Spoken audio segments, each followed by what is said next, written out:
reportagem da Jovem Pan teve acesso ao despacho do ministro Alexandre de Moraes, que determinou essa ação da Polícia Federal contra Roberto Jefferson. A Yasmin Costa volta ao vivo porque ela tem informações a respeito desse documento. O que o ministro diz nesse ofício, Yasmin?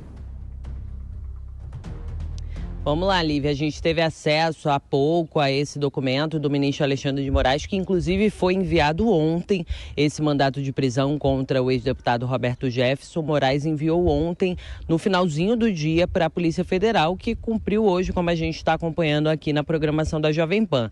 E aí, o que o ministro Alexandre de Moraes diz nesse despacho? Ele afirma que Roberto Jefferson, ele criou uma nova situação com novos crimes, os crimes de calúnia, difamação, injúria, abolição violenta do Estado de Direito e incita publicamente a animosidade entre as Forças Armadas ou delas contra poderes constitucionais, as instituições civis ou a sociedade, além da questão discriminatória presente no vídeo, quando ele trata da ministra Carmen Lúcia, que a gente viu a grande repercussão também, que ele chama a ministra, faz ofensas contra a ministra Carmen Lúcia. E diante desse fato, o ministro Alexandre de Moraes julgou que seria importante o retorno do ex-deputado à prisão. Disse que todas as medidas estabelecidas contra ele se mostravam ineficazes e por isso determinou a revogação da prisão domiciliar, essa prisão que Roberto Jefferson estava cumprindo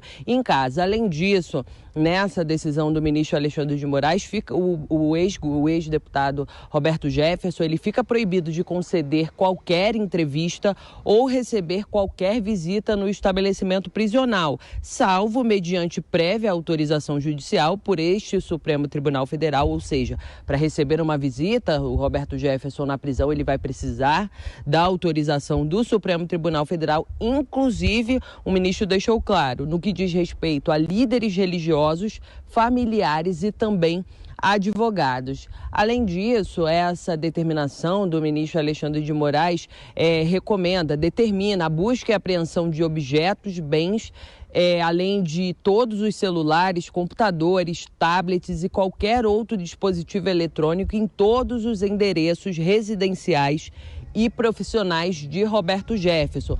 O mandato de prisão foi cumprido nessa residência dele no interior do Rio de Janeiro, mas todos os locais, todos os endereços que estejam ligados a Roberto Jefferson vão poder ser alvo dessa busca e apreensão da Polícia Federal. E, além disso, o ministro Alexandre de Moraes, ele autorizou o acesso imediato e a exploração do conteúdo dos documentos em qualquer suporte, seja ele físico, mídia eletrônica, servidores, nuvens, que se encontrem nesses locais ou em poder de Roberto Jefferson ou das pessoas com que ele estiverem, propiciando a atuação célere e imediata, inclusive já no local em que se realiza essa ação. E aí o ministro Alexandre de Moraes pede para que que a Procuradoria-Geral da República seja notificada quanto ao cumprimento desse mandado de prisão contra Roberto Jefferson.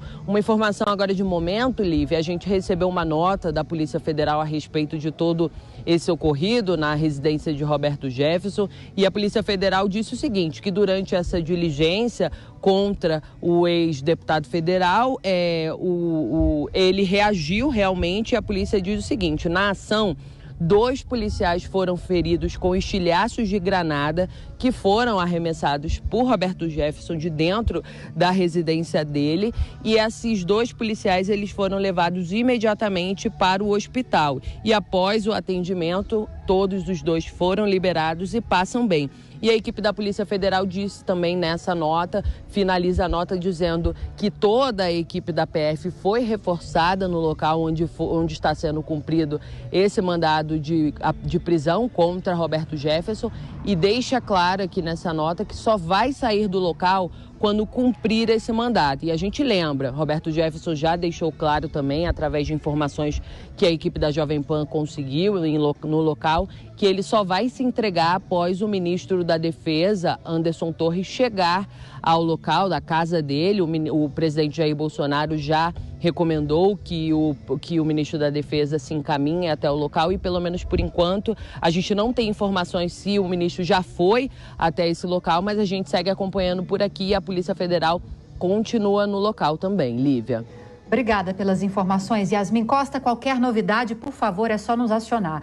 Agora, Zé Maria Trindade, esse documento agora que a Yasmin Costa trouxe detalhes para a gente a respeito dessa decisão de Alexandre de Moraes, vai justamente ao encontro do que você trouxe para a gente agora há pouco. Ele fala de medidas cautelares ineficazes, daí a necessidade de revogar a prisão domiciliar e estabelecer essa prisão em regime fechado, que foi esse mandado de hoje, que está ainda em andamento, esse cumprimento ainda está em andamento pela Polícia Federal, no endereço de Roberto Jefferson. A Yasmin Costa reforçou que a equipe da Polícia Federal no local está reforçada desde o fato. Em nota, a Polícia Federal, conforme a Yasmin trouxe agora a informação para a gente, disse que essa equipe reforçada é necessário porque só vão sair do local, esses agentes, quando efetivamente esse mandado de prisão for cumprido. Então, lembrando também a informação que a gente está sempre renovando aqui para você, ministro da Justiça Anderson Torres, a pedido do governo do presidente Jair Bolsonaro, deve ir até o local para ajudar nessas negociações, a se saber ainda se ele vai contribuir com essa tentativa da Polícia Federal para que Roberto Jefferson se entregue e esse mandado efetivamente seja cumprido. Falamos mais cedo, Zé Maria Trindade, sobre a ida, segundo a Cris, a Cris Brasil, a filha, né, do Roberto Jefferson. Falamos a respeito da ida do deputado Daniel Silveira até o local para ajudar nessa negociação. O Zé daqui a pouquinho volta com a gente. Eu quero dar as boas-vindas para o Marcelo Rocha Monteiro, nosso comentarista, que também agora vai fazer parte da bancada para esses comentários. Então, passo a pergunta para você, Monteiro. De que forma que o ministro da Justiça pode ajudar nessa negociação, nesse processo, e também Daniel Silveira, que, segundo o Cris Brasil, reforçando, está se encaminhando para o endereço do fato. Boa tarde. Boa tarde, Lívia. Boa tarde a todos os nossos telespectadores e ouvintes da Jovem Pan. Nós estamos aí diante de uma situação bastante delicada, bastante complexa, porque existem ilegalidades de parte a parte. Nem é preciso dizer que o ex-deputado Roberto Jefferson se ofendeu, ou melhor, se excedeu, usou expressões ofensivas contra a ministra Carmen Lúcia, teve uma conduta absolutamente inadequada, usou de xingamentos, né? Mas, por outro lado, né, a resposta do ministro Alexandre de Moraes, mais uma vez, vem atropelando o devido processo legal numa sequência de ilegalidades, né, que não se pode esperar de um ministro da mais alta Corte de Justiça do país. Né? Os crimes que eventualmente o deputado tenha cometido nessa fala, calúnia, difamação e injúria, não ensejam prisão preventiva. A lei é muito clara. O nosso Código de Processo Penal só admite prisão preventiva para crimes com pena superior a 4 anos. Furto, por exemplo, não admite prisão preventiva. O artigo 155 do Código Penal prevê uma pena de 1 a 4 anos de prisão para o crime de furto. Então, o furto admite prisão preventiva. O sujeito não pode ter a prisão preventiva decretada enquanto responde a um processo por furto. Depois que for condenado, aí é outra coisa, aí é pena de prisão. Mas nós estamos falando aqui de medidas cautelares, de prisão cautelar. Né? Calúnia, difamação e injúria, a pena mais alta das 3 é a de calúnia, cujo máximo de prisão é de 2 anos. Né? Então, não atinge a metade do patamar admitido. Ou seja, não poderia haver decretação de prisão preventiva. E aí, novamente, se justifica a prisão, dizendo que não, ele não cometeu apenas um crime contra a honra da ministra, ele cometeu um crime contra o Estado Democrático de Direito. Essa justificativa, vamos ser claros, esse pretexto tem sido utilizado de forma recorrente pelos ministros do Supremo para transformarem, é o exemplo do caso Daniel Silveira, tá? o Daniel Silveira fez um discurso no qual pode-se considerar que ele ofendeu o ministro Fachin. Teria cometido um crime de calúnia, eventualmente de ameaça, que é um crime também que tem pena pequena, não admite prisão preventiva. Então, para justificar a prisão dele, qual é o discurso do Supremo? O crime não foi contra o ministro, foi contra a democracia, contra o Estado Democrático de Direito.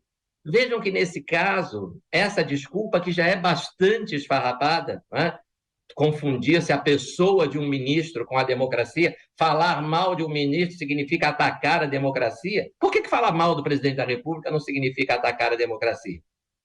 Então já é um raciocínio bastante frágil de início. Nesse caso do Roberto Jefferson é mais frágil ainda, porque a crítica que ele faz à ministra Carmen Lúcia, as ofensas que ele dirige, que evidentemente não são justificáveis, mas qual é a razão dessas críticas, desses xingamentos, dessas ofensas? O voto da ministra a favor da censura, um voto contra a democracia, um voto contra a Constituição, um voto no qual ela incrivelmente diz: eu sei que a censura é inconstitucional, mas eu vou votar a favor só um pouquinho, só até o dia 31 eu vou votar a favor da censura da Jovem Pan, do Brasil Paralelo, etc, etc. Então, a crítica que o Roberto Jefferson faz de forma totalmente destrambelhada, ofensiva, reprovável, mas não é um discurso contra a democracia. Contra a democracia foi o voto da ministra Carmen Lúcia e de seus pares. Então, é um discurso destrambelhado, ofensivo e reprovável, mas um discurso, o do Roberto Jefferson, a favor da liberdade de expressão, a favor da democracia, contra a censura. Não poderia jamais ter utilizado as palavras que utilizou, mas dizer que ele está praticando crime contra a democracia, não. Contra a democracia é a decisão do TSE de implantar censura prévia. Vou chamar mais uma vez o Zé Maria Trindade. Zé, outras questões que foram levantadas pela Yasmin, porque constam no despacho do ministro Alexandre de Moraes, é a restrição de visitas na prisão, caso ela realmente se consolide, a realização de buscas e apreensões em endereços ligados ao ex-deputado Roberto Jefferson e, por último, disse que a Procuradoria-Geral da República há de ser notificada, que seja notificada sobre esse caso. De que forma a PGR pode mudar os caminhos dessa decisão ou, pelo menos, influenciar de alguma forma, questionar essa decisão? Olha, Lívia, para Roberto Jefferson, o mais grave foi exatamente a busca e apreensão. A Polícia Federal tinha conhecimento de que ele poderia estar armado, como estava mesmo, e por isso mesmo o reforço no busca e apreensão. Vou passar a pergunta então para você, Monteiro. Quer que eu repita? Dá para tocar? Por favor.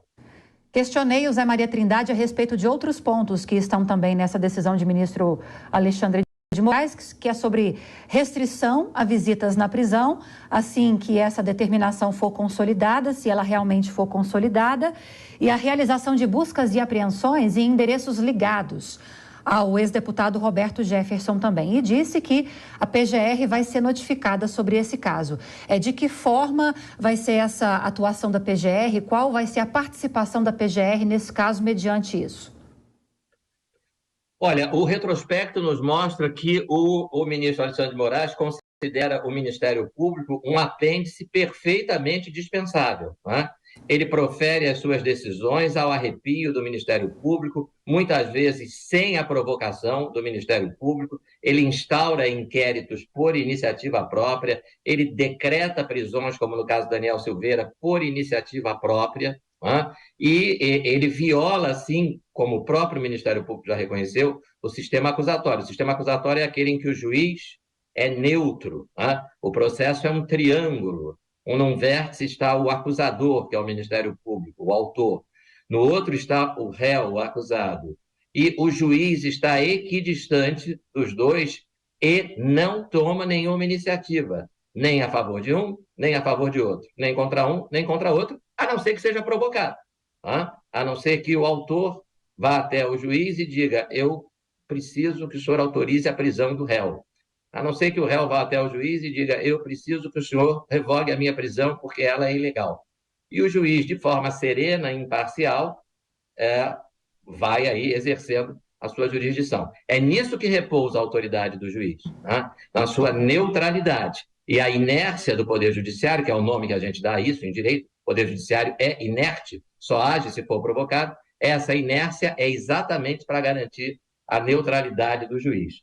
Então, não tenho nenhum otimismo com relação ao ministro Alexandre de Moraes julgar relevante ou entender relevante a atuação do MP nesse caso, porque ele não tem feito isso. Agora, o que eu preciso destacar também, eu queria, acabei deixando de falar isso na minha primeira intervenção, é o seguinte: Roberto Jefferson não é deputado federal, não é mais, já foi. Ele não tem foro especial.